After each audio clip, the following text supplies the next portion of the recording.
안녕하십니까. 오늘은 이제 Q&A 비슷하게 인플레와 디플레에 대한 그 질문이 이렇게 있어서 원래는 이제 그 돈이란 무엇인가 그 다음 편에 블록체인에 대한 것 전에 찍어놓은 게 있어서 그걸 올리려고 이제 했거든요. 근데 그건 뭐 투자 정보가 아니라 그 원리하고 거기에 쓰이는 수학에 대한 콘텐츠이기 때문에 관심 있는 분들만 이제 들으시면 될 것 같고, 근데 굉장히 중요한 질문이 들어왔죠. 그 답보다 질문이 더 중요하거든요, 사실. 세상에 대해서 이렇게 뭔가 문제를 인식하고 요 자체가 답은 거기에 따라서 이제 시행착오를 겪으면서 나오는 건데, 인플레와 스태그플레이션을 질문한 게 아니라 인플레와 디플레를 질문을 하셨다는 거는 지금 상황을 질문을 하신 거라고 이제 판단이 돼요. 그러니까 인플레와 스태그플레이션이라면은 반세기 전을 기준으로 이게 인문과 사회에 그리고 또 자연과 공학의 갈림길이 반세기 전에 있었거든요. 반세기 전까지는 이를테면은 전기랑 석유를 무식하게 쓰다가 반세기 전부터 70년대부터 전자공학, 인터넷, 심지어는 지금 이제 양자 컴퓨터까지도, 양자 컴퓨터 같은 경우에는 아마도 중국에서는 그런 거를 양자통신 이런 걸 떠벌리지만은 미국이나 유럽에서는 그게 암호학이라 보안과도 관련이 굉장히 많이 있기 때문에 성과가 제가 최근까지 제가 봤는데 한 2년 전에 나왔던 거 구글이나 IBM에서 했던 거 이후로는 성과를 발표하고 있지는 않더라고요. 어렵긴 하죠. 그게 양자 컴퓨터는 그 보정을 해야 되는 알고리즘이 너무 어렵기 때문에 어렵긴 한데, 어쨌든 간에 그때 이후로 거시경제학에서 미시, 그러니까 아담 스미스에서부터 케인즈까지가 설명했던 걸로 인플레하고 스태그플레이션은 필립스 곡선이라고 하는 그냥 수학으로 설명이 돼요. 그건 사실은 인플레이션과 실업률의 관계를 가지고 그때 당대 사람들이 고민을 했던 거거든요. 근데 그때까지는 거시경제학이 주였다면은 그 이후에는 왜 미시경제학이 되냐? 변수들이 돌발적으로 엄청나게 많고, 그리고 사람 사는 세상이기 때문에 이 주체들 자체가 혹은 국가들 자체가 영향을 엄청나게 많이 주기 때문에 인플레, 스태그플레이션 요 프레임이 아니라 인플레, 디플레가 지금 문제가 되고 있는 세상이거든요. 코로나 상황이라고 하는 게. 그래서 일단 간단하게 그 설명을 하자면은, 지금은 이제 경제학자들이나 뭐 이런 전문가들이나 금융하는 사람들이나 예측이 번번이 틀리고 막 그런 세상이잖아요. 그럼에도 불구하고 우리는 요인들, 변수를 적게 해서 한번 그걸 들어가 볼게요. 문제는 뭐냐면은 반세기 전에는 실업은 많이 되는데 물가까지 올라버린다 이거거든요. 근데 지금은 이제 코로나 상황, 경제 침체 상황에서 이게 물가가 오를 것이냐 내릴 것이냐, 경제 상황이 어떻게 변동할 것이냐, 우리 국가, 우리 공동체 혹은 세계적으로 이런 문제인데, 그래서 예측들이 이제 양쪽으로 갈리죠. 인플레, 디플레 쪽으로 갈리죠. 근데 인플레, 디플레를 그래도 좀 설명을 하기 위해서는 그 이전에 인플레하고 스태그플레이션 이 상황부터 시작을 해야 될 것 같아요. 이제 인플레는 당연히 물가가 오르는 것, 통화량이 많아지는 것이고, 디플레는 물가가 내려가는 것, 통화량이 적어지는 걸 말하는 거죠. 그리고 거기에는 일단 경제가 호황이냐 아니면 침체냐 이것도 같이 가는 거예요. 인플레일 때는 되게 경제가 호황이기 때문에 실업률은 낮아진다라고 하는 게 그게 바로 필립스 곡선이거든요. 그러나 반세기 전에 다른 변수들이 이 인간 세상에 너무 많다라는 거지. 오일 쇼크가 오고 이렇게 하면서 그게 맞아떨어지지 않아요. 맞아떨어지지 않으니까는 다른 설명들 그리고 다른 미시경제학들이 나오는 거죠. 근데 지금 같은 경우에는 핵심이 뭐냐면은 경제 상황은 침체 상황이야. 근데 물가는 오를 거냐 내릴 거냐. 우선 여기에서 금리라고 하는 그 변수 하나는 가지고 갈게요. 그걸 빼고 설명하려면은 너무 이렇게 텅 빈 설명이 될 것 같아서, 금리라고 하는 것이 이제 채권 가격에도 영향을 당연히 주게 되어 있고, 금리가 올라가면 채권 가격은 떨어질 것이고, 그렇죠? 그리고 이게 바로 이제 지금 우리가 살고 있는 지금까지의 50년, 제가 살았던 50년 요 때에 있었던 일들이 다 그거랑 관련이 된 거란 말이야. IMF라든지 아니면 2008년 서프라임 모기지 사태도 금융이랑 관련이 된 거예요. 금리라고 하는 변수가 하나 들어간, 일본의 버블이 깨지는 것도. 그게 뭘 의미하냐면은 디플레가 팍 오는, 기존의 어떤 거시경제학으로 그 틀로 설명이 잘 안 되는. 자, 이제 오늘 그 얘기할 것들이 뭔지 한번 대충 보면은, 디플레는 왜 일어나느냐, 그 요소, 그리고 지금 경제 침체기이고 코로나 때문에 자영업도 잘 안 되고, 그리고 이 국제적인, 예를 들면은 반도체 같은 거, 반도체 생태계 지각 변동이 이미 뭐 한 그 2년 전부터 있었지만은 지금은 또 이제 코로나까지 겹쳤으니까 이제 더 복잡해지고 하는데, 이거 인플레 방향으로 가냐 디플레 방향으로 가냐 이런 거죠. 우선은 좀 작은 단위의 차원이랑 큰 단위의 차원이랑 구별할 필요가 있는데, 디플레가 올 수 있는 요인은 여러 가지가 있는데, 이를테면 제가 스핀 편에서, 그건 완전히 뭐 그냥 과학기술 그 좀 깊이 들어간 1시간짜리 영상인데, 거기에 보면은 반도체가 어떻게 발달했는지에 대해서 이렇게 그 전자가 가지고 있는 하나의 물리량, 스핀, 이런 걸 가지고 한번 설명했던 적이 있어요. 반도체는 트랜지스터는 전압을 제어하면서 디지털로 0과 1을 표현해주는 그런 기술이거든요. 그래서 트랜지스터야말로 인류 최대의 그 뭐랄까 발명품이다라는 얘기를 해요. 그리고 거기에서 가장 메모리 반도체 가장 잘하는 나라가 우리나라죠. 삼성, LG, 하이닉스 이런 데가 이 디지털과 관련된 걸 가장 잘하죠. 우리나라가 90년대 엄청 치고 나갔죠. CDMA 그때부터 해서 80년대부터 디램이랑 이런 걸 했어요. 하고 70년대 모델로 안 된다라고 하는 게 드러났단 말이에요. 경공업, 중공업, 중복 투자 가지고 금리 가지고 조금 장난치니까는 바로 폭삭 망하잖아요. 바로 힘들어진단 말이에요. 그래서 금리라고 하는 것도 무시를 못하는 거지. 투자라든지 이런 게 돼야 되는데, 금리 가지고 그 투자가 위축이 돼버리는 거. 근데 반도체가 트랜지스터일 때는 엄청 커요. 근데 집적도를 점점 높이면서 기술력, 그리고 생산 설비 라인 같은 경우에도 처음에 이제 여게 할 때는 비용이 많이 들죠. 투자 비용이.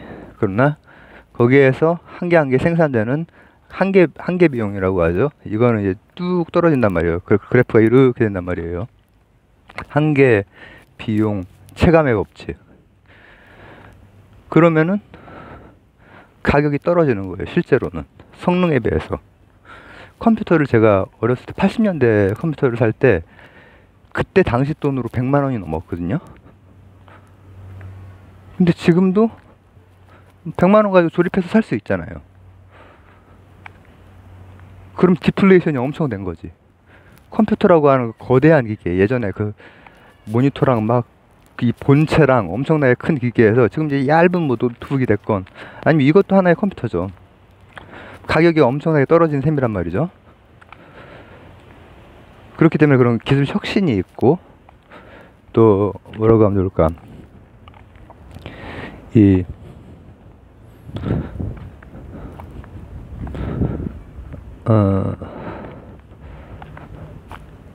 일단은 어떤 주도권. 우리나라 같은 경우에 주도권이 반도체가 우리나라로 넘어온 것은 그러니까 이게 그런 혁신뿐 아니라 국제 역학이랑도 관련이 있다라는 거죠. 근데 지금 말하려고 하는 그 80년대, 90년대 그 상황이 인플레, 디플레랑 다 관련이 있어요, 사실은. 왜냐하면은 일본에서 80년대 디플레가 한번 오고 나서 우리나라로 반도체가 넘어왔거든요, 패권이. 기술력이라든지 특허는 아직도 일본이 뭐 좋죠. 우리나라는 그래서 아직도 여전히 그 부품 소재 공업은 저 산업은 일본이 잡고 있잖아요. 근데 우리나라도 그 기술을 하려면 할 수 있는데 이게 가성비가 안 나오는 거지. 그리고 실제로 연구에 최첨단에 있는 그 과학자나 공학자들은 일본에서 훨씬 더 그 두각을 많이 나타내고 있는 게 사실이고, 스핀 얘기할 때 했었죠. 스핀에 대한 연구도 일본에서 엄청나다고. 근데 그러니까 걔네들이 그걸 잘하는 거야.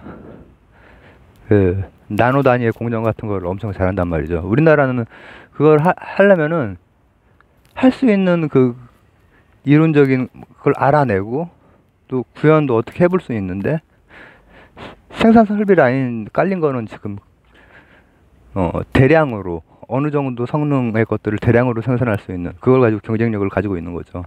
그래서 그걸로 인해서 반도체 가격이 점점 낮아지고 컴퓨터 가격이 점점 낮아지고 이런 게 하나의 디플레일 수 있죠. 근데 좀 더 큰 또 다른 단위에서 보면은 일본의 디플레는 뭐였냐면은 80년대에 미국이 2위 나라를 한 번씩 이렇게 주저앉히는 그걸 해요. 근데 지금은 중국이 이제 그 2위 나라가 된 거고, 일본이 60년대, 70년대, 80년대 고속 성장을 하면서, 제가 국민학교, 중학교 때는 일본을 팔면 미국 산다는 소리를 그냥 뭐 공공연하게 했거든요. 왜냐하면은 부동산 가격이 어마어마했기 때문에. 근데 그게 이제 디플레한 단면을 보는 거예요. 한 방에 주저앉히죠. 한 방에. 금리 가지고 하는 거예요. 미국이. 금리 가지고 한 방에 주저앉혀서 그때 당시보다 지금 일본 전체 땅덩어리의 부동산 가격이 한 20몇 프로 다 날아가 버린 거죠. 버블이 다 깨진 거죠. 그렇기 때문에 그것도 디플레란 말이에요. 그러니까 50년 전에 간단한 그래프 하나 가지고 필립스 곡선 하나 가지고 설명했던 거랑은 이제는 변수들이 되게 많아. 누가 내 패권을 내 도전을 하느냐에 따라서 그것도 한번 밟아주고, 그 다음에 우리나라 IMF도 실질적으로는 금융 공격, 그리고 우리나라 이제 70년대에 그 2차 오일 쇼크 때도 마찬가지로 금리라고 하는 것이, 금리가 올라가면서 이제 우리나라가 완전히 망가졌던 거거든요. 그때 한번 확 흔들렸던 거거든요. 근데 일본이 완전히 버블을 주저앉힐 정도로 했던 것은 이제 미국이 이제 한 거죠. 근데 그게 디플레예요. 그런 게 디플레란 말이에요. 혁신에 의한 걸 수도 있고, 아니면은 경제전에 의한 것일 수도 있고. 그래서 제가 지금 반도체 하나 얘기를 했고, 그 다음 이제 일본의 부동산 뭐 얘기를 했죠. 그래서 우리나라도 언젠가는 버블이 한번 올 텐데 이제 막 이런 생각이 들죠. 근데 그럼에도 불구하고 일본이 4분의 1로 그렇게 줄어드는 과정에서도 도쿄가 그렇게 많이 영향을 받지는 않았거든요. 그러니까 우리나라도 아마 서울의 강남이나 이런 데가 영향을 그렇게 많이 받지는 그렇게 많이 받지는 않을 거다, 그런 생각도 들어요. 근데 경제 상황이 침체인데, 그리고 반도체 같은 거 가격 떨어지고, 그리고 예전에 2+1이 이제 1+1이 되다 못해 1+2가 되고 이렇게 되잖아요. 디플레인 거죠. 디플레. 근데 곰곰이 생각을 해보면 이 코로나 상황에서 인플레로 갈 것이냐 디플레로 갈 것이냐, 이것은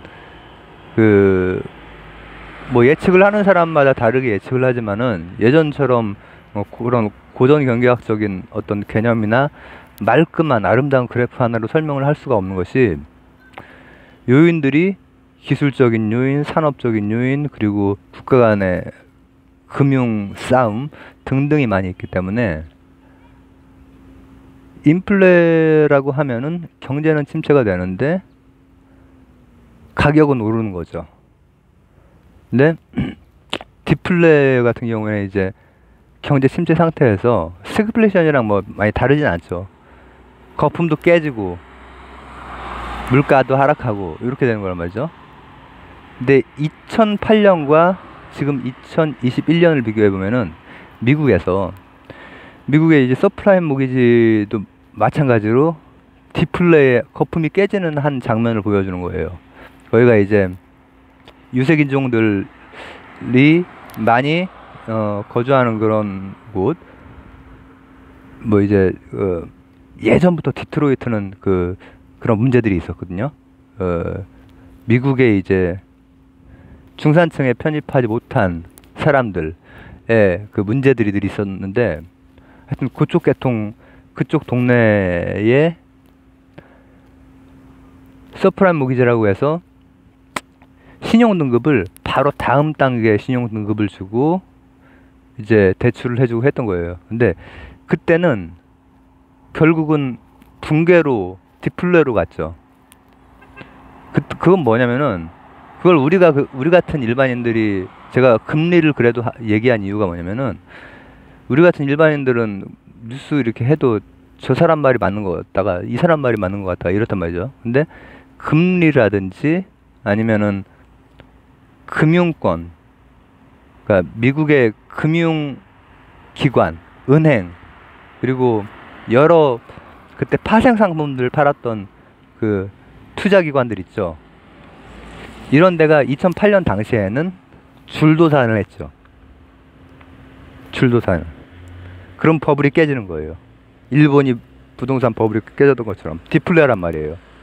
근데 지금 현재 상황은 어떠냐면은, 현재 상황도 이제 금리에 따라서 이제 급변하긴 하겠지만은 현재로서는 미국의 그 금융기관이 도산하거나 그러지 않거든요. 그냥 돈을 넣어주고 있거든요.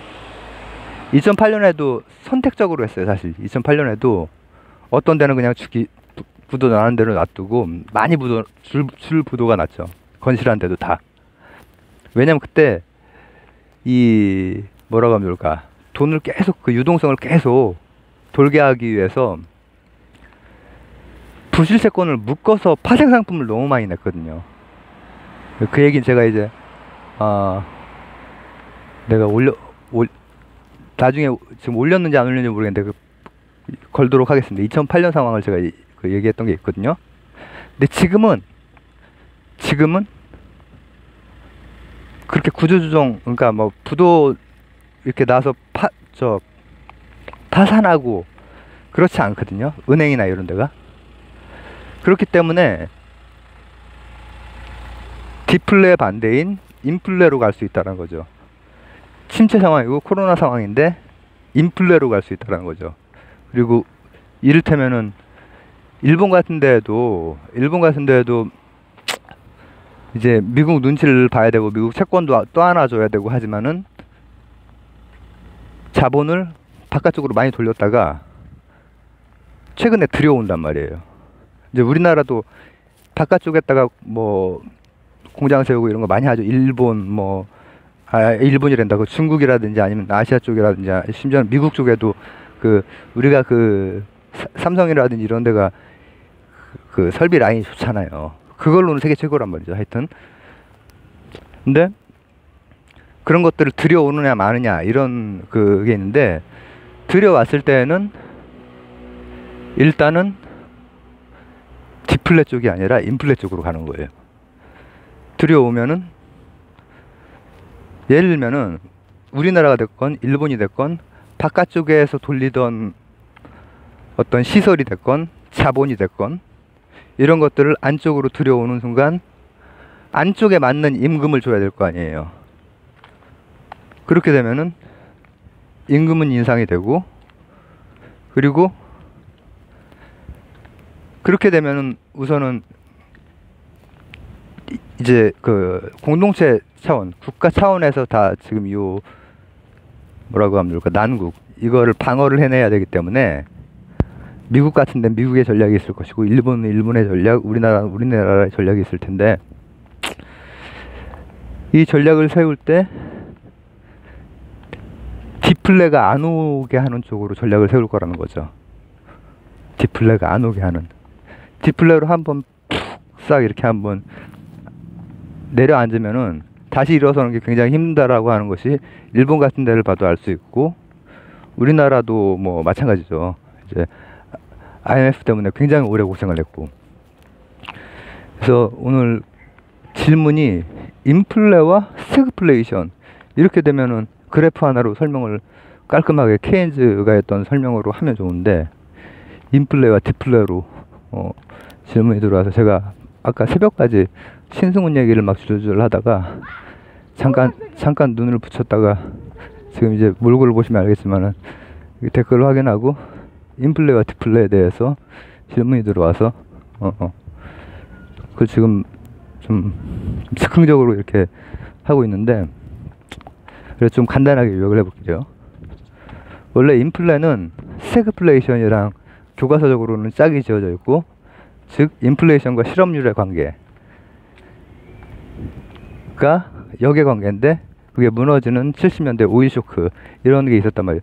외부 다른 변인들이 굉장히 많아, 세상에는.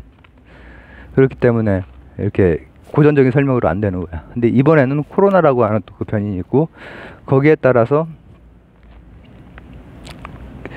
이 뭐라고 하면 좋을까, 원활하게 돌아가던 것들이 어느 한쪽이 멈추면 지금은 이미 뭐 하나의 제품이라고 해도 전 세계적으로 한 바퀴 돌아서 공정을 맞추는 경우가 많기 때문에 문제들이 생긴단 말이에요. 그러면 이때 각각의 나라들은 예전에 보호무역 하듯이 나름대로 국리를 할 거란 말이죠. 나름대로 국리를 할 건데, 지금 이 경제 침체 상황에서 한편으로는 디플레 조짐도 보이는 거야. 디플레 조짐. 일단 금리가 한 번만 요동치면은 확 디플레가 올 거예요. 그래서 금리라고 하는 거는 늘 무시무시한 거야. 금리라고 하는 거. 근데 그런 것뿐 아니라 나름대로 자구책이나 이런 것들도 막 쓰고 있는 거지. 축적된 경험들이 있으니까. 미국 같은 경우라면은 서프라임 모기지에서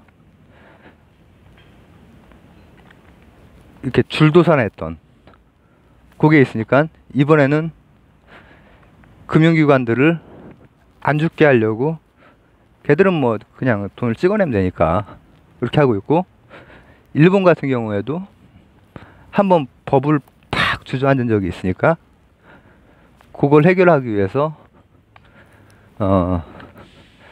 그걸 잠깐만, 그 표현을 뭐라고 하지?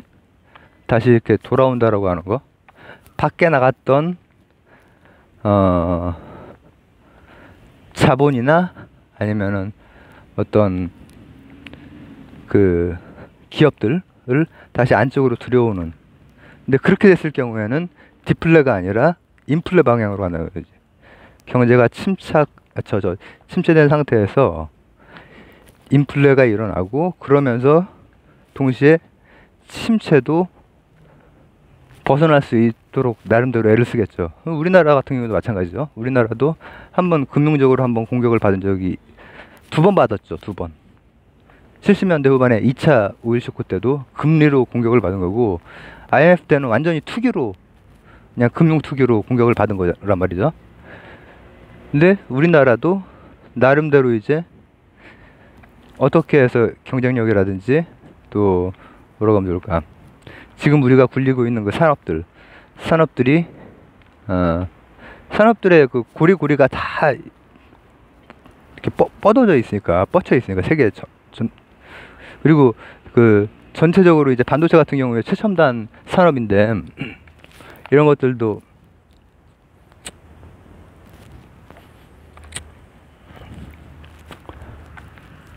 세계적으로 다 연동이 되어 있고, 그리고 어떤 면에서는 거의 그 미국의 할당 비슷하게 이렇게 받고 있는 거죠, 사실.